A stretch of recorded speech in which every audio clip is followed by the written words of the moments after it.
Sambayanan at 98.7 DZFE-FM, The Master's Touch. Sa Santiago City, Isabela sa 1143 DZMR-AM Missions Radio. Legazpi City, Albay, CARE 104.3 Dewey FM. Sa Quezon, Palawan, 106.3 DZRK-FM Radio Kapitbisig.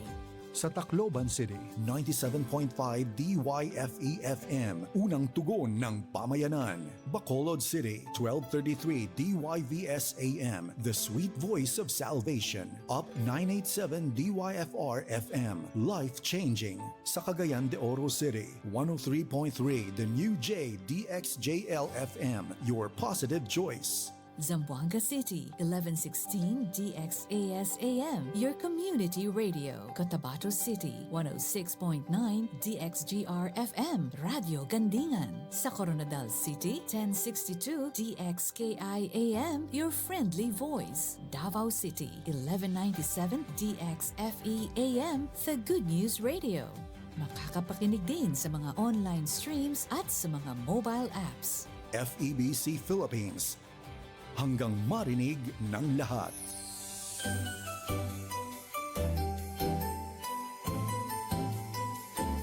1116 DXAS, your community radio. Kasama sa araw-araw, kakwentuhan, kaagapay. Kaibigan, kabarangay, ito ang radyo mo. 1116 DXAS, your community radio.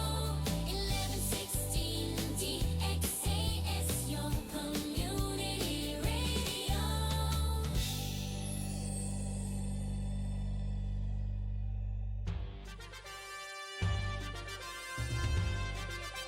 This is your community radio, 1116 DXAS, communicating Christ in our world.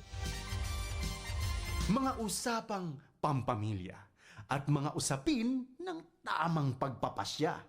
Abre, sasaan ka pa? E di siyempre, dito ka na makinig sa Family Matters.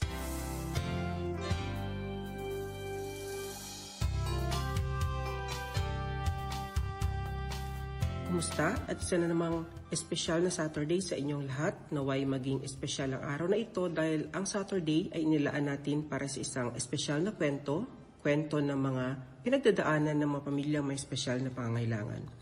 Assalamualaikum, may buntag, buenos dias, magandang umaga, good morning. Happy listening sa ating mga masusugid at faithful listeners ng Family Matters at Saturday Special. At kung ikaw naman ay first time na nating makakasama ngayong umaga, isang mainit at aus-pusong pagtanggap sa iyo. Welcome po sa ating programa. Magandang umaga rin sa ating mga viewers online, sa mga nanonood at nakikinig sa pamamagitan ng Facebook, YouTube at sa ating live stream. Nasaan mo kayo ngayon dito sa Zamboanga Peninsula, Basilan, Sulu, Tawi-Tawi o saan mang panig ng mundo. Maraming salamat sa pagpili niyong samahan kami ngayong umaga. Ako po ang inyong lingkod at makakasama, Ibs Ismail at tunay na isang karangalan na muli kayong makakasama. Ngayong umaga, nais kong samahan ang bawat magulang na may anak na may autism, ADHD, developmental delay, intellectual disability o anumang special needs. Kung ikaw ay bagong nakatanggap ng diagnosis, ang programa ito ay para sa iyo. Kung matagal ka naman naglalakbay bilang magulang, ngunit may mga gabi ka pa rin umiiyak ng tahimik, ang programang ito ay para rin sa iyo. Kaya sali na po kayo sa ating kwentuhan. Mag-text sa 0916-2966625. Pwede din po mag-comment sa ating FB page 1116 DXAS Your Community Radio. Sino sa inyo ang nakadama na kailangan niyong humingi ng paumanhin sa mundo para lamang sa pag-iral ng sarili niyong anak?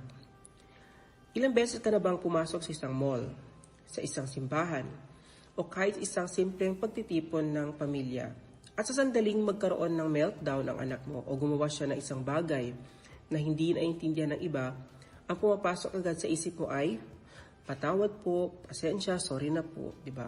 Ilang beses mo na bang piniling manatili na lang sa loob ng bahay? Mas madali nga naman, di ba? Mas ligtas, walang tititig, walang magbubulong-bulungan. Walang magmamarunong kung paano mo dapat palakihin ang anak mo. Tinatawag natin itong protection. Sinasabi natin sa ating sarili, pinaprotektahan ko lang ang anak ko mula sa matatalim na tingin ng mundo. Pero ang totoo, hindi iyon protection. Ang tawag doon ay isolation. At ang isolation ay isang tahimik ngunit mapanganib na bitag. Sa tuwing isinasara natin ang ating mga pinto at itinatago ang ating mga pamilya sa dilim, nagbabayad tayo ng napakalaking halaga. At ang masakit pa rito, hindi lang tayo ang nagbabayad, ang mga anak natin ang totoong nagdurusa. Kapag pinili nating magtago, ninanakawan natin ang ating mga anak na pagkakataong matutong makisalamuha. Nililimitahan natin ang kanilang kakayahang bumuo ng kumpiyansa sa sarili. At higit sa lahat, pinapatatag natin ang isang mundong walang alam sa kanila. Sapagkat paano matututong umunawa ang lipunan kung hindi natin ipapakita sa kanila ang ganda at katotohanan ng ating mga anak? Kung mananatili tayong hiwa-hiwalay, kung patuloy tayong magtatago sa takot at hiya, kailanman ay hindi magbabago ang komunidad sa paligid natin. Kung mananatili tayong tahimik, tanungin niyo ang sarili niyo, sino ang bubuo ng isang inklusibong mundo para sa ating mga anak? Sino ang lalaban para sa kanila kung tayo mismo ay nagtatago? Mga magulang, mga tagapag-alaga, pakinggan niyo ako ng mabuti. Tayo mismo ang dapat unang magbago. Itigil na natin ang pagpapadala sa hiya. Wag na tayong ikahiya ang ating mga sitwasyon. Ang potensyal ng ating mga anak ay hindi isang bagay na dapat itago sa sulok. Ito ay isang bagay na dapat nating parangalan, alagaan at buong tapang na ipaglaban. Kaya ngayon, narito tayo sa isang malinaw na layunin. Ito ang ating battle cry. Ang topic natin ngayong umaga, hindi lang ito basta isang simpleng kwentuhan. Naway ang Navigating the Journey Together ay isang pampublikong deklarasyon na tapos na ang panahon ng pag-iisa. Tapos na ang mga araw na umiiyak tayo ng patago sa gabi, habang iniisip kung paano natin kakayanin ang bukas ng mag-isa.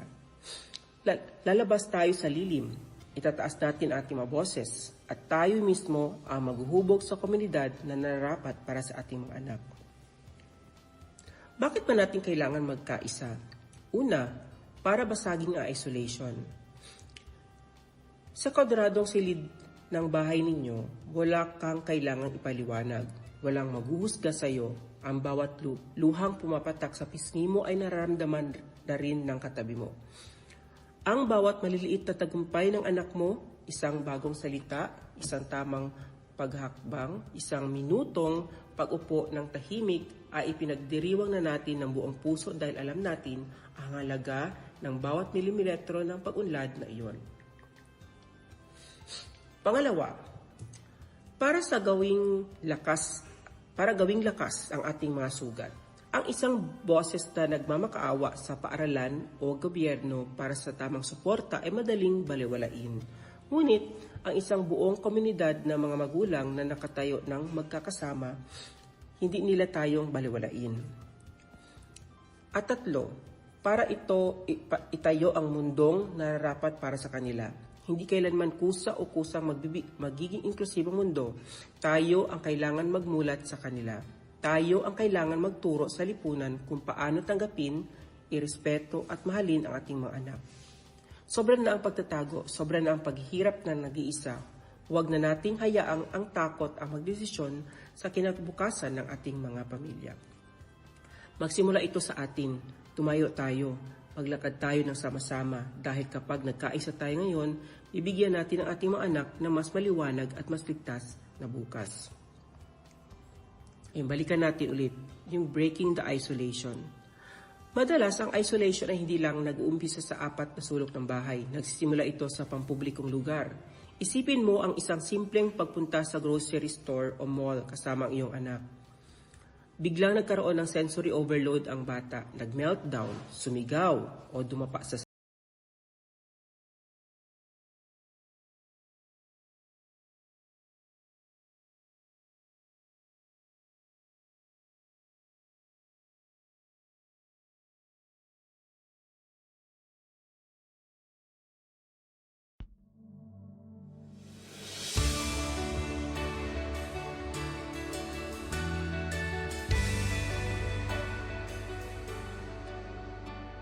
isolation.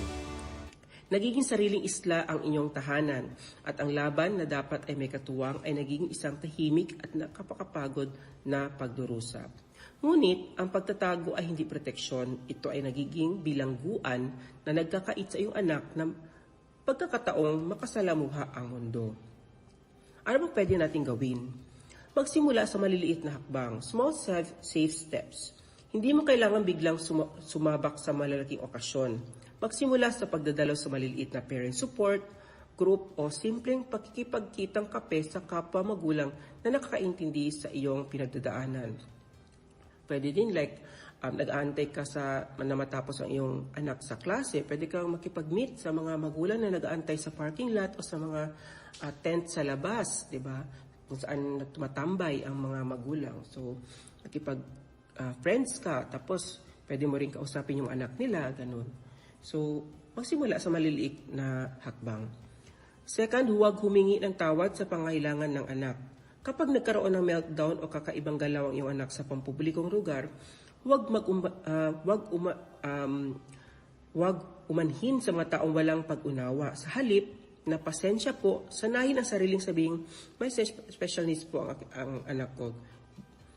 Ginagawan ko po ng paraan. Ganon. Kaya it's also very important na alam ng mga tao somehow, 'di ba, sa iyong community, sa iyong village, sa iyong subdivision, na alam nila na mayroong special needs ang iyong anak. Third, maghanap ng inclusive community spaces. Magsaliksik sa mga parke, simbahan o play area na may sapat na kaalaman sa accessibility at kalmado ang kapaligiran kung saan malayong makakagalaw ang iyong anak nang walang nanunuring mata.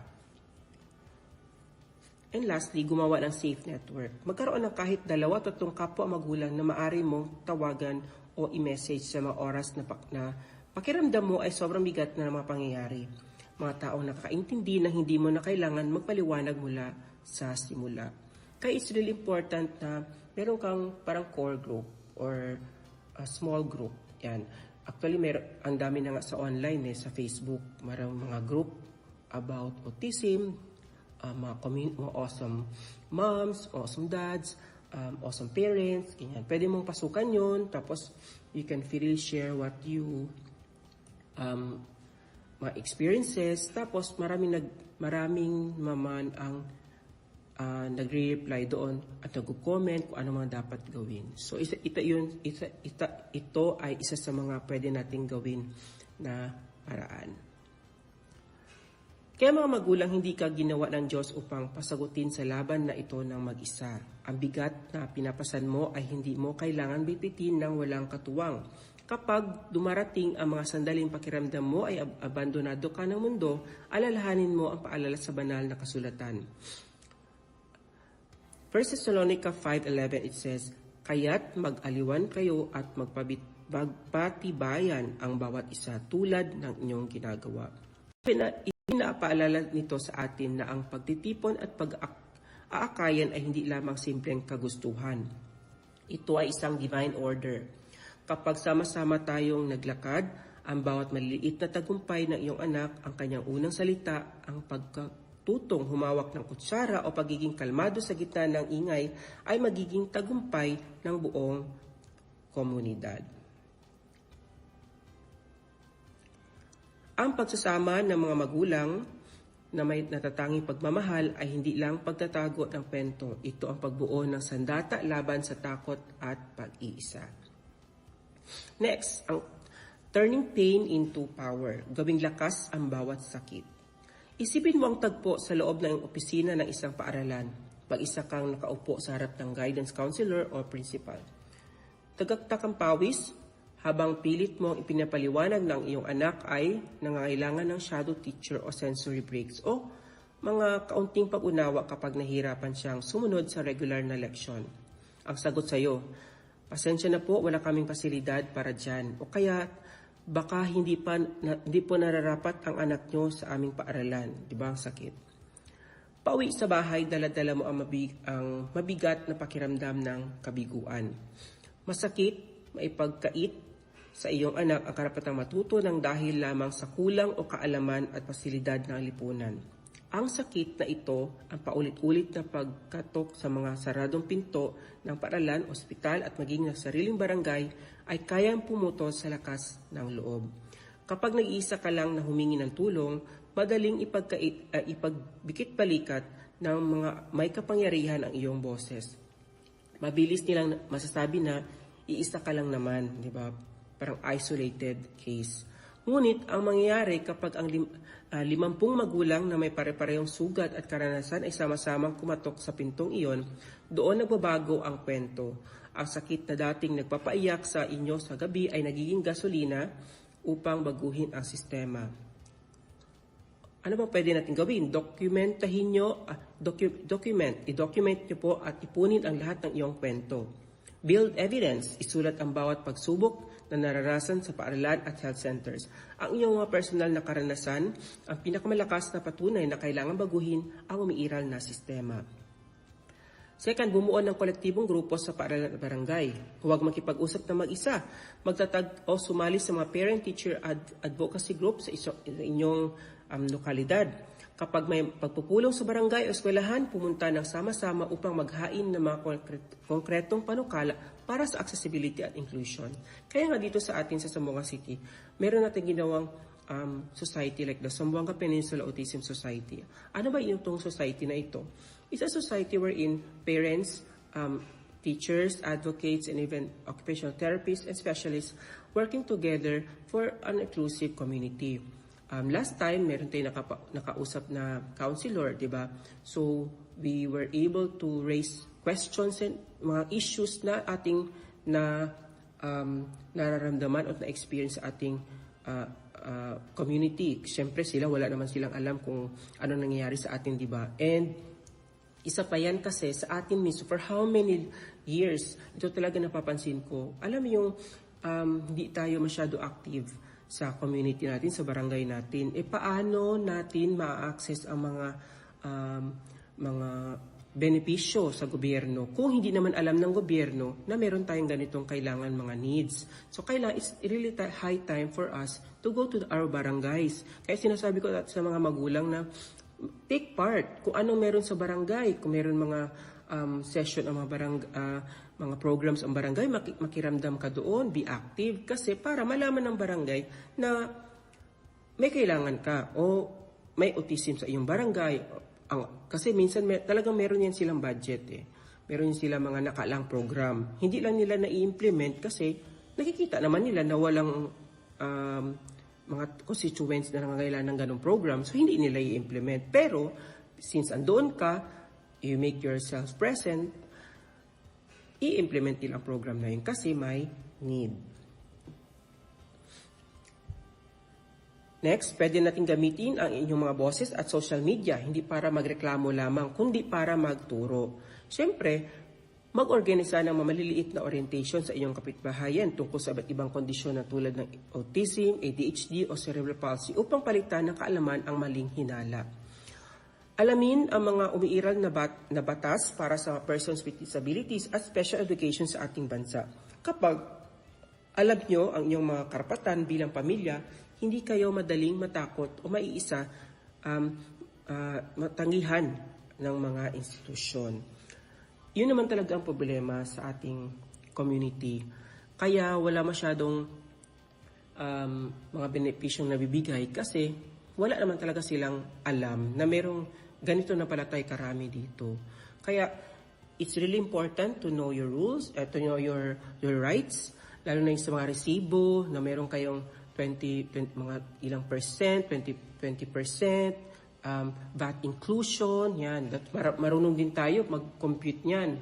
So next time, pwede nating pag-usapan yung how to compute yung discount sa ating mga PWD IDs.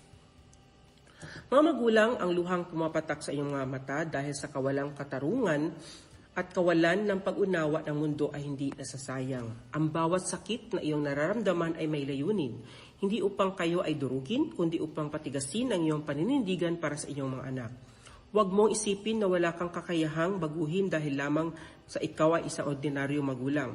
Sa paningin ng Diyos, ang inyong pagmamahal ay may kapangyarihang mapabagsak na mapader ng diskriminasyon. Alalahanin natin ang nakasulat sa banal na kasulatan.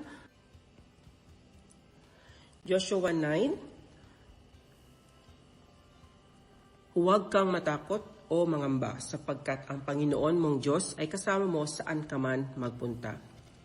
Ipinapaalas ng talatang ito na ang katapangan ay hindi nagmumula sa kawalan ng takot o sakit, kundi sa pag-alam na ang Diyos ay nasa ating tabi kapag ipinaglaban natin ang katwiran, kapag pinagsama-sama natin ang ating lakas at pananampalataya. Ang luhang pumapatak sa gitna ng pag-iisa ay nagiging bagyo ng pagbabago kapag ang magulang ay sama-samang tumayo.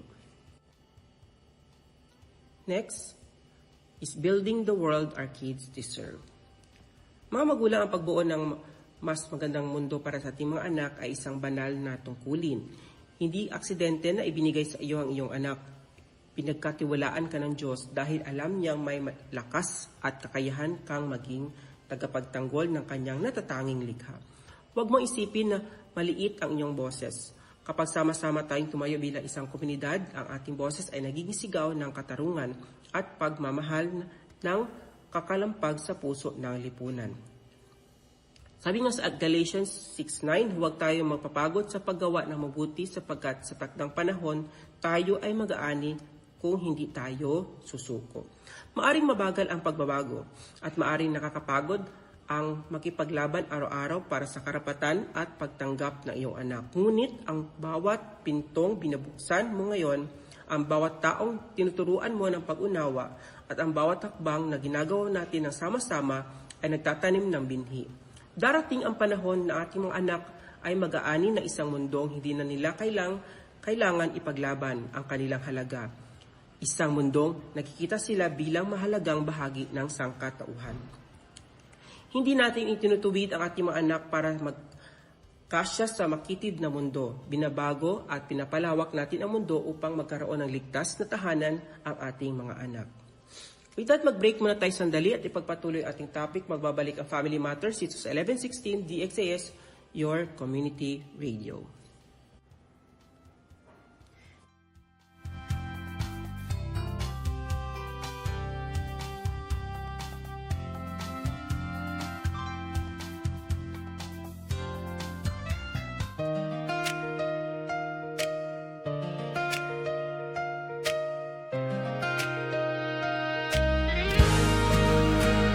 May tahimik, may palaban, may mabilis, may marahang hakbang.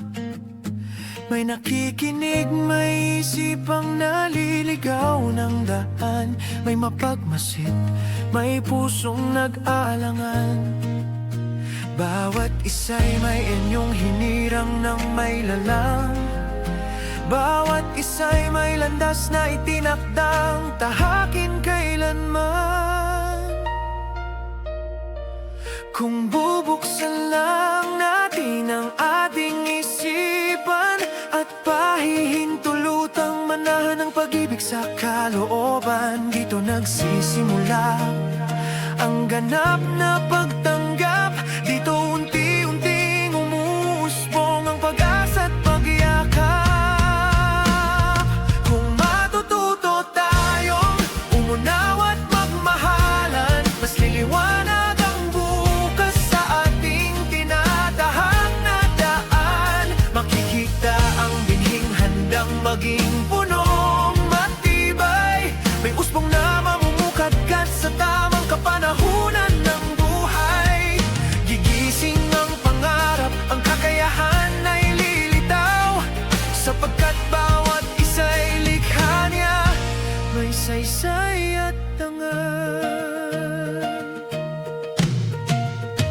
May mga sandaling may takot at pangamba, kung tama ba ang hakbang o sapat ang nagagawa. May mga gabing puno ng pag-aalilangan, kung ang tinatahak pa ba'y may patutunguhan. Ngunit hindi ka nag-iisa sa paglalakbay na ito. May kamay na aakay, may pusong sasalo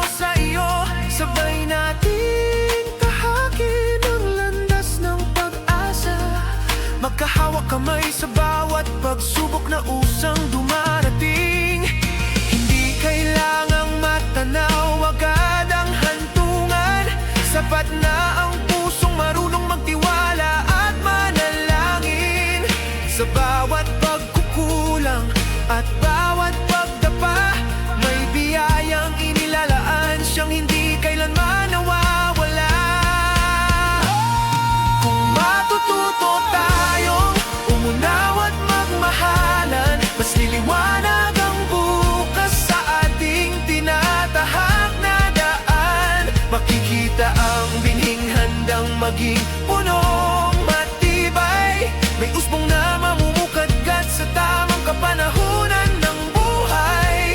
Gigising ang pangarap, ang kakayahan ay lilitaw, sapagkat bawat isa'y likha niya, may saysay at dangal. Hindi matatapos sa isang hakbang ang paglalakbay, ngunit bawat sandali may kabuluhan kung siya ang gabay. Sa puso nagsisimula ang tunay na pagbabago, sa pusong handang umunawa, sisilang ang bagong buhay. Kung pipiliin nating umunaw at magmahalan, mas magiging payapa ang mundong ating ginagalawan. Makikita ang binhing ganap sa kaniyang panahon, at usbong na tumutupad sa layong itinakda ng Panginoon. Gigising ang pangarap, ang kakayahan ay lilitaw, sapagkat bawat isa'y likha niya, minahal at itinanghal. May dahilan ng bawat hakbang na dinaanan, may lugar ang bawat pangalan sa kanyang kalooban. At sa pagtanggap, may liwanag na walang hanggan.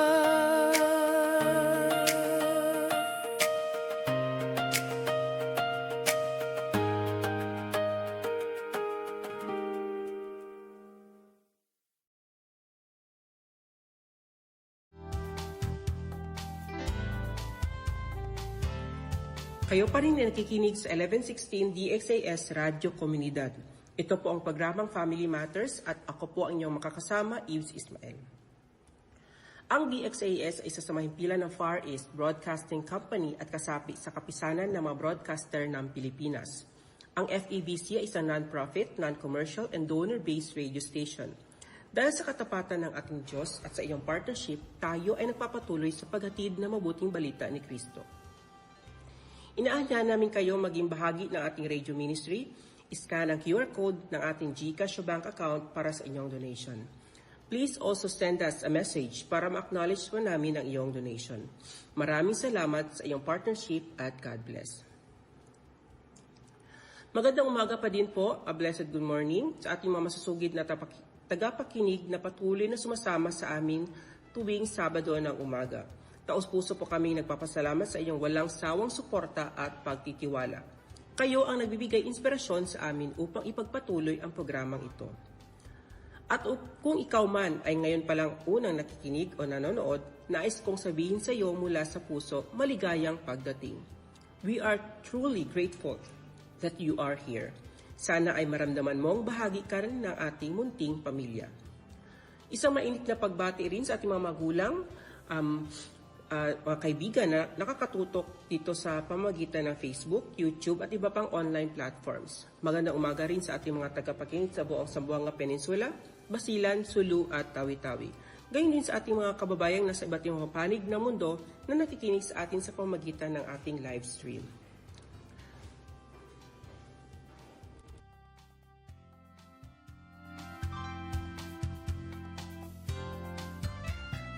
Hindi man tayo magkakasama sa isang lugar, pinag-uugnay tayo ng isang layunin, ang patuloy na matuto, magpalakas ng loob at magbigay ng pag-asa sa isa't isa. Shoutout po sa ating Ma'am Shiz, si Ma'am Tony, Ma'am Faugia, Ma'am Shobe, and Ma'am Isa. Good morning po sa inyo. Let me remind everyone, remind yourself this morning na hindi ka nag-iisa at hindi kasalanan ang maging iba ang landas ng iyong pamilya. Sa mahabang panahon, hinahayaan natin ang sarili nating magtago.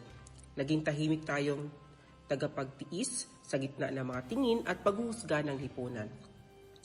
Pumasok tayo sa isang uri ng pamumuhay kung saan ang bawat labas ng bahay ay may kasamang kaba at ang bawat pagkakamali ng ating anak ay sinusundan ng ating paghingi ng tawad sa mundong hindi marunong umunawa.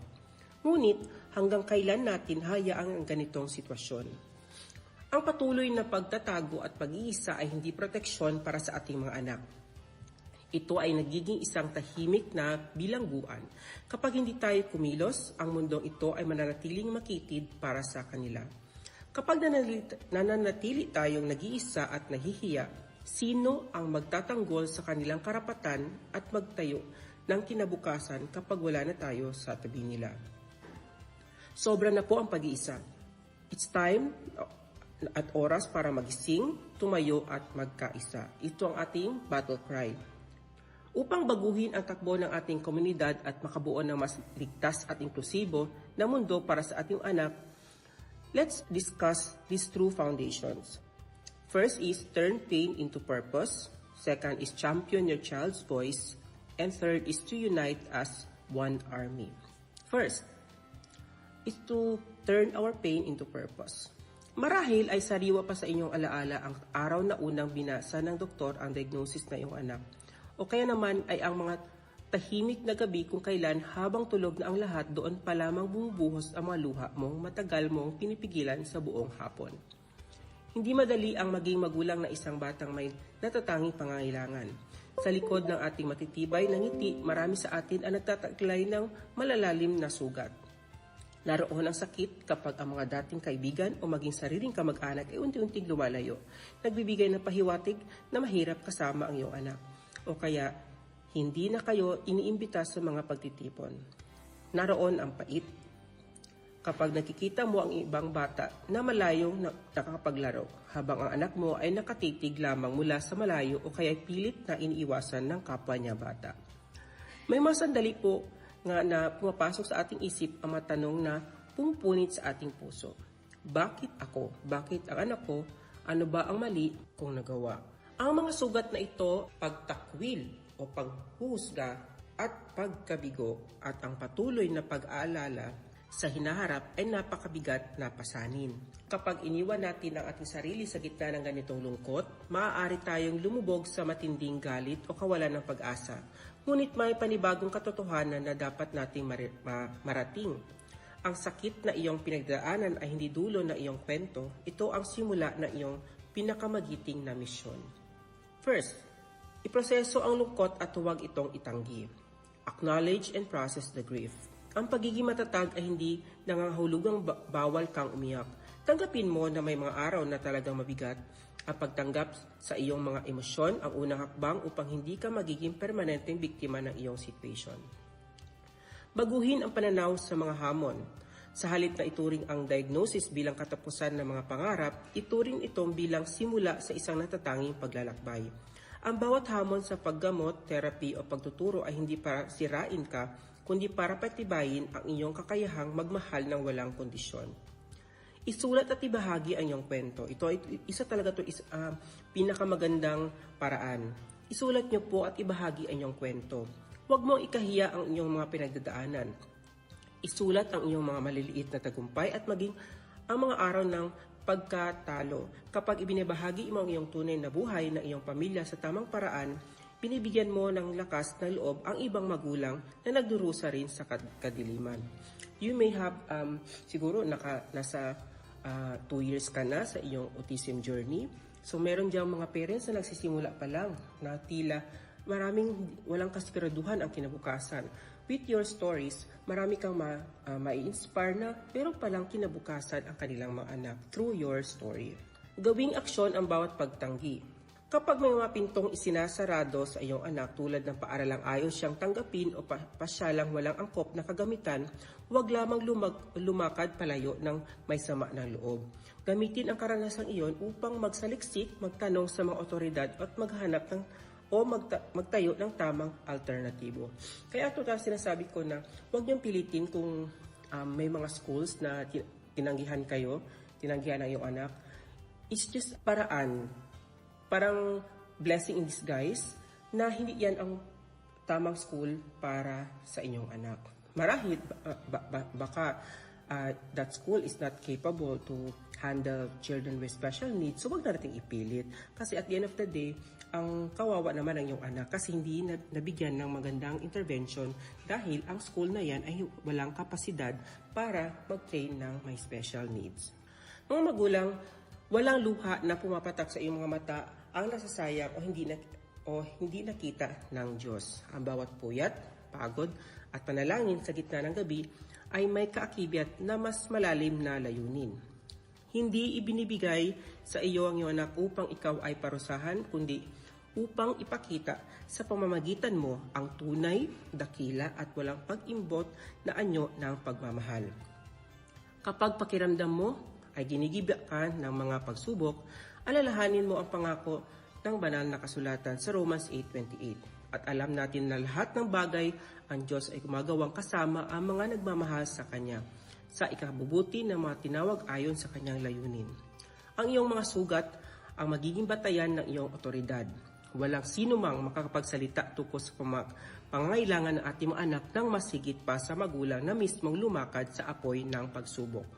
Ang sakit na pinagdaanan mo ang magbibigay sa iyo ng matinding habag, hindi lamang sa sarili mong anak, kundi sa lahat ng mga batang nangangailangan ng tagapagtanggol sa ating komunidad.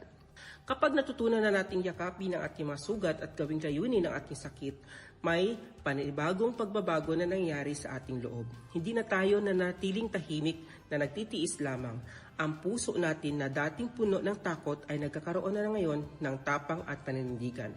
Dahil kapag naintindihan mo na ang halaga ng iyong anak at ang lalim ng iyong misyon, ma-realize mo na hindi sapat ang basta magmahal lamang ng tahimik sa loob ng tahanan.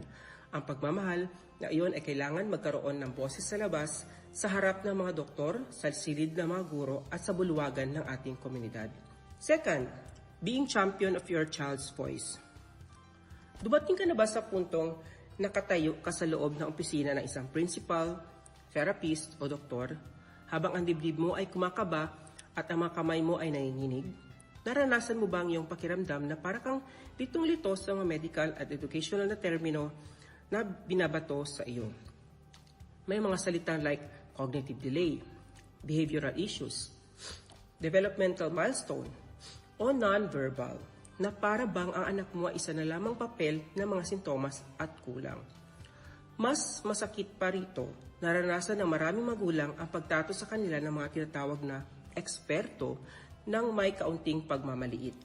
Kapag nagsalita ka tungkol sa tunay na gawi ng iyong anak sa bahay, minsan ay pinapatahimik ka o hindi pinapakinggan sapagkat doktor, guro, kami ang nakakaalam, yan mas sinasabi nila. O kaya naman sa barangay hall kapag humingi ka ng angkop na tulong o kagamitan, ipinapasa-pasa ka mula sa isang lamesa patungo sa iba, hanggang sa maramdaman mong para kang nanlilimos ng karapatang dapat ay kusa nilang ibinibigay. Dahil sa takot na nagmumukha walang pinag-aralan, maging sanhi ng gulo o makakasama sa pagtrato sa anak. At marami sa atin ang pumipilong manahimik na lang. Yumuyuko tayo, tinatanggap natin na pwede na o wala tayong magagawa. Ngunit ito ang dapat nating maunawaan. Walang diploma, titulo o posisyon sa lipunan ang mas nakakakilala sa iyong anak kesa sa iyo. Ang mga profesional ay may pinag-aralan sa teorya, ngunit ikaw ang may hawak ng buhay na karanasan. Ikaw ang nakakita sa kanya kapag siya ay tahimik na umiiyak sa hating gabi. Ikaw ang nakakaalam ng kanyang mga sikretong ngiti at maliliit na senyales ng tagumpay. Kapag nananahimik ka sa harap ng madaling sistema, iniiwan mo ang walang proteksyon ng iyong anak. Ikaw ang kanyang unang pader ng pagtanggol. Ikaw ang kanyang tagapagsalita. Ikaw ang kanyang abogado. Ano ba pwede natin gawin? Magsaliksik at mag-aral ukol sa karapatan ng iyong anak. You have to know their rights. Huwag pumasok sa mga anumang pagpupulong na walang baong kaalaman. Alamin ang mga umiiral na batas ukol sa mga PWD at special education. Kapag alam mo ang karapatan ng iyong anak, hindi ka madaling matakot o madidiktahan ng mga institusyon. Next is magtala at mag-ipon ng documentation. Yan, may sinasabi natin kanina, di ba? Huwag umasa lang sa alaala. Magkaroon ng hiwalay na folder o binder para sa lahat ng medical assessments, IEPs, barangay clearances at resibo. Kapag nakipag-usap ka sa mga opisyal ng may hawak na maayos na dokumento, nakikita nilang seryoso ka at hindi ka pwedeng basta-basta balewalain. Yan. Next is magsalita ng may kagalangan pero may panindigan. You have to be firm and have that respectful kind of communication. Ang pagiging advocate ay hindi nangangulugang pakikipag-away o pagtaas ng boses. Ito ang kakayahang sabihin na malinaw, direktang paraan ang kailangan ng iyong anak. Sa halip na pasensya na po kung nagkakaabala, sabihin natin na nandito ako upang tiyakin na natatanggap ng aking anak ang angkop na serbisyong nakalaan para sa kanya ayon sa batas. O di ba ibang klaseng kind of communicating yun? Kasi parang sa pandinig ay talagang alam mo kung ano ang mga meron sa batas. Next is maging kasama sa bawat desisyon. Huwag pumayag na gumagawa sila ng plano para sa iyong anak na wala ang iyong sang-ayon. Ikaw ang pangunahing miyembro ng team ng iyong anak.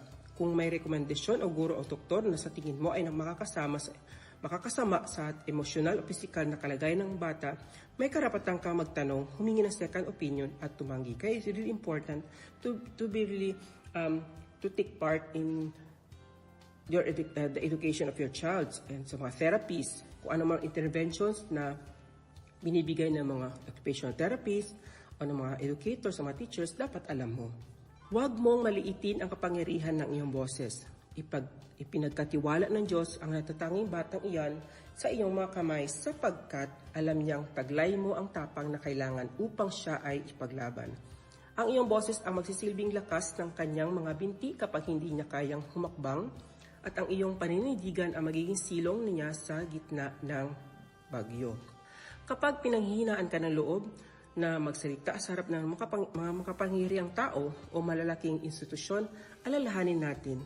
Sabi nga sa word, ipaglaban mo ang kapakanan ng mga hindi makapagsalita at ang karapatan ng mga walang nagtatanggol. Magsalita ka at humatol ng matuwid. Ipaglaban mo ang karapatan ng mga dukha at nangangailangan. Mga Kawikaan 31 verse 8 to 9. Hindi ka tinawag ng Diyos upang maging tahimik na tagapanood lamang sa buhay ng iyong anak. Tinawag kanya upang maging kanyang tagapagtanggol. Kapag itinaas mo ang iyong boses para sa katarungan, kabutihan at karapatan ng iyong anak, ang Diyos mismo ang mabibigay sa iyo ng tamang pananalita at karunungan upang baguhin ang opinyon ng mga tao sa paligid mo. Kapag ang magulang ay natutong magsalita na walang takot, ang anak ay lalaking may kalayaang mangarap ng walang hangganan. And lastly, you have to unite as one army. Magkaisa tayo bilang isang hukbo. Isipin mo ang sitwasyong ito. Naglalakad ka patungo sa munisipyo o barangay hall upang magpetisyon para sa isang simpleng therapeutic play park, sensory room, o kaya karagdagang special education. O ngayon, tinatawag nating guarantee letter para pambayad ng therapy. Pumasok ka na mag-isa. Bitbit mo ang iyong mga kahilingan, ang iyong mga luha at mga kwento ng iyong anak. Ngunit, pagpasok mo sa silid, pinalibutan ka ng mga opisyal na tumitingin sa kanilang mga oras. Tumatango lang na walang katuturan. At sa huli ay magsasabing, Ma'am, sir, pag-aralan po natin yan kapag may budget na. Kayo lang naman po kasi ang naghahain ng ganyang reklamo rito. Diba? Kaya may tinatawag na supply and the law of supply and demand. Kaya minsan talaga walang supply of help from the government because walang demand. Walang pupunta sa kanila masyado, 'di ba? Pero pag we are united, marami tayo na pupunta sa kanila, makikita nila na marami pa lang may kaso ng ganito at may kailangan. So, might as well we have to make city ordinances para ma-release ang ganyang klaseng mga budget. Umuwi ka ng luhaan, pagod at nanulumo. Naramdaman mo ang matinding kawalan ng kapangyarihan laban sa isang dambuhalang sistemang walang pakialam sa mga tulad ng anak mo. Ito ang malungkot na katotohanan ng pagiging solo fighter. Ang nag-iisang magulang na humihingi ng pagbabago ay madaling ituring na reklamador o nakakaabala. Ang hiwalay na boses ay madaling balewalain, ipagpaliban at ibaon sa limot. Kapag nanatili tayong pira-piraso at kanya-kanya dito sa ating community, gagamitin ng lipunan ng ating pagkahati-hati upang panatilihin tayo sa sulok. Ngunit, isipin mo ang kabaliktaran. Ano ang mangyayari kapag pumasok ka sa parehong munisipyo? Hindi na bilang nag-iisang magulang, kundi kasama ang 50, 100 o 500 pamilya ng mga bata may special needs na sabay-sabay na nakatayo, may maayos na panukala at may nagkakaisang panindigan. As of now, tayo dito sa ating group, dito sa ating Zamboanga Peninsula Autism Society, we already have at least 300 parents. But I still believe that there are a lot of parents out there na nahihiya pa, nasa sulok pa, nasa dilim, kasi wala silang nakikitang future para sa kanilang anak or they're still in denial. Pero we are glad that we are already 300 plus and diba isipin mo, gano'n na pala tayo karami and more. So let's continue to fight for this endeavor. Ano bang pwede natin gawin? Bumuo o sumali sa mga local na parent support network. Yan. Huwag manatiling audience lamang sa social media. Mag-organisa ng mga formal o informal na samahan ng mga magulang sa iyong barangay o bayan. Magkaroon ng regular na pagtitipon, kahit sa isang covered court o simpleng silid, upang magpalitan ng impormasyon, magbahagi ng kagamitan, at magplano ng mga kolektibong hakbang. Kaya, kung nandito ka man sa Zamboanga Peninsula, Basilang Hulo, Tawi-Tawi, let's unite ourselves and join us. You can check our FB page, Zamboanga Peninsula Autism Society. Message us so we can include you to our GC. Yan. Next is, pwede kang magtatag ng mga resource sharing system. Yan. Yung ginagawa natin ngayon sa FB page. Ang lakas ng hukbo ay nasa tulungan. Ay isang pamilyang may lumang wheelchair, therapy toys o instructional materials ay pwedeng ipasa sa mga panibagong pamilyang nangangailangan. Ang magulang na mahusay sa legal o education ay pwedeng maging kinatawan ng mga magulang na nahirapang magsalita.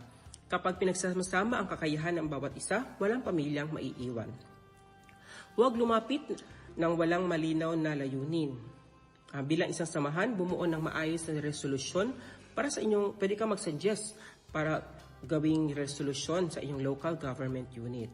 Pwede ka rin sumangguni sa ating mga PWD Affairs Office o PDAO, mga inclusive community events, at marami pang iba. Mga magulang sadyang idinisenyo ng Diyos ang tao upang mamuhay sa loob ng isang komunidad. Ang laban para sa ating mga anak ay hindi isang solo marathon. Ito ay isang sama-samang pagtataguyod ng kaharian ng katarungan at pagmamahal. Kapag ang bawat isa sa atin ay nagdugtong-dugtong ng bisig, ang ating mga kapansanan at limitasyon ay napapalitan ng sama-samang kalakasan. Ecclesiastes 4:9-10 and 12, it says, ang dalawa ay mas mabuti kaysa sa isa sapagkat mas marami silang mapapala sa kanilang pagpapagal. Kapag ang isa ay nabuwal, maitatayo siya ng kanyang kasama. Ngunit kawawa ang nag-iisa kapag siya ay nabuwal sapagkat walang magtatayo sa kanya. Ang lubid na may 3 salapid ay hindi madaling mapatid. Kapag nag-iisa ka, madali kang mapagod at manghina. Ngunit kapag nakatali ang iyong puso sa puso ng iba, mga magulang na nagmamahal at nagtatanggol din sa kanilang mga anak, bumubuo kayo ng isang lubid na walang sinumang diskriminasyon o maling sistema ang makakapatid. Ang ating pagkakaisa ang magiging pinakamagandang pamana natin sa ating mga anak. Isang mundong hindi na nila kailangan takutan sapagkat alam nilang may buong hukbong nakatayo sa likod nila. Ang nag-iisang boses ay madaling itaboy, ngunit ang nagkakaisang komunidad ay hindi kayang ipagkait ang karunungan at pagtanggap sa ating mga anak. While we are going towards the end of our discussion, hayaan niyong i-end ko ang topic natin sa umagang ito sa isang tanong na marahil ay madalas nating iwasang isipin sa gitna ng gabi kapag tahimik na ang paligid at tulog na ating mga anak. Ano ang mangyayari sa ating anak kapag wala na tayo sa mundong ito? Ito ang katotohanang nagpapaiyak sa ating mga magulang. Ito ang matinding takot na dumadadok sa ating dibdib.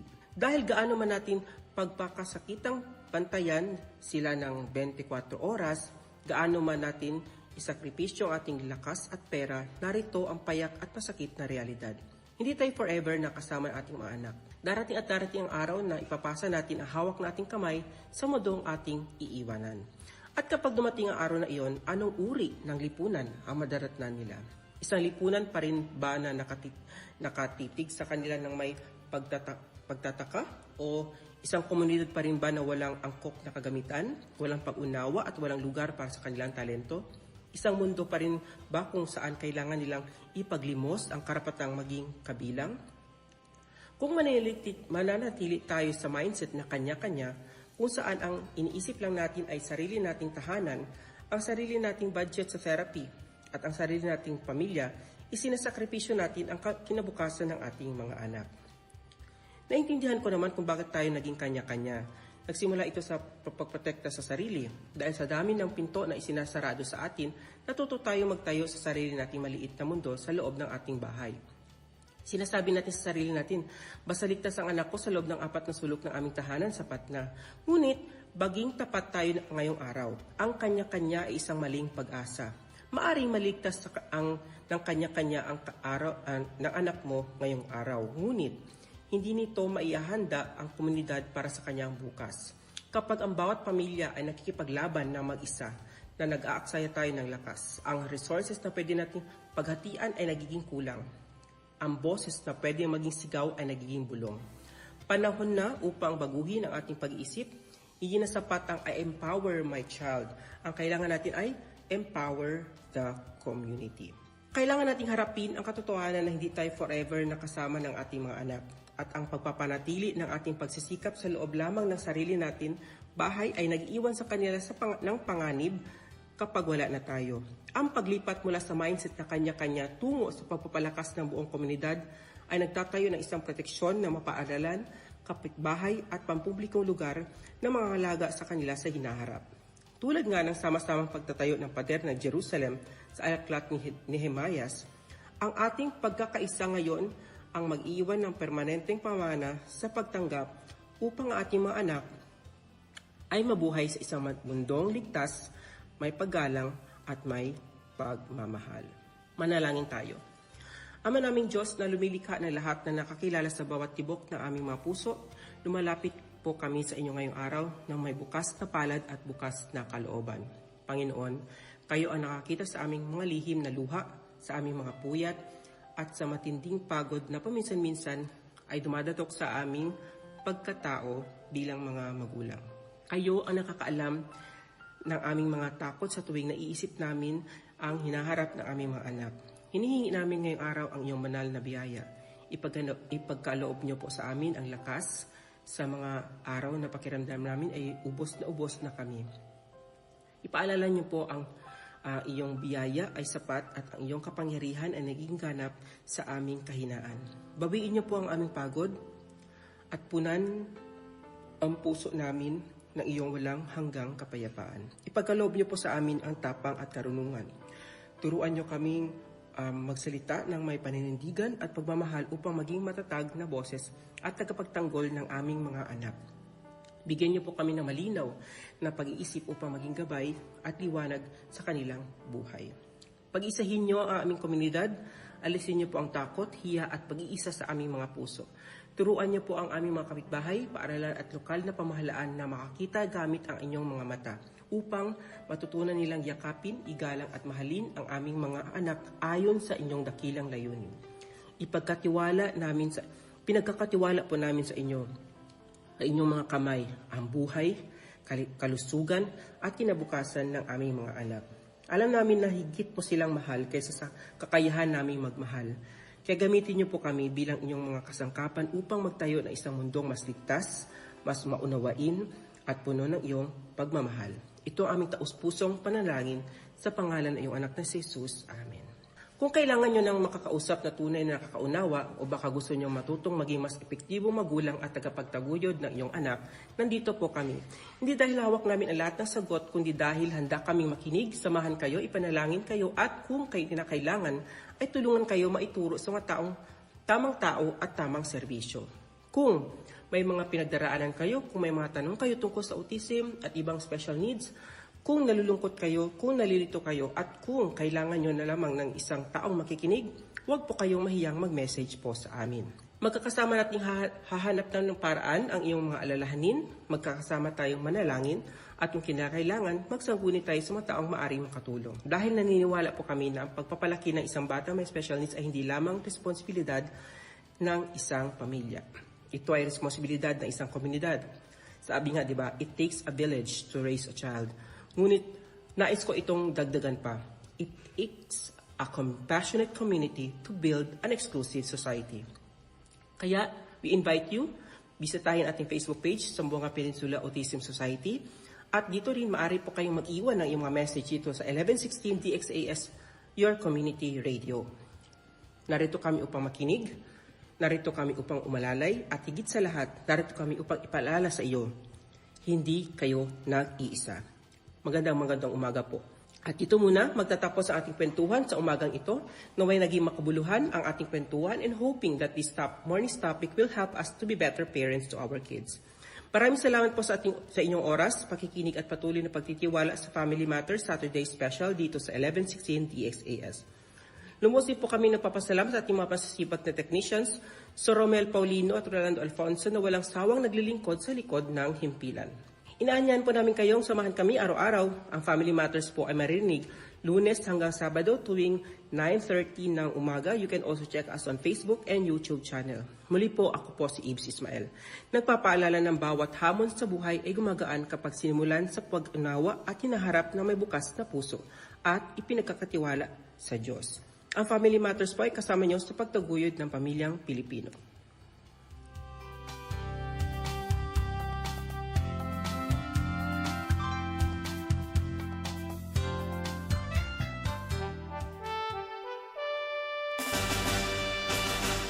Fuerza Naval, ang inyong hukbong dagat sa kanlurang Mindanao. Programa natin to dahil pagsama-sama may pag-asa, pagtulong-tulong may pagsulong.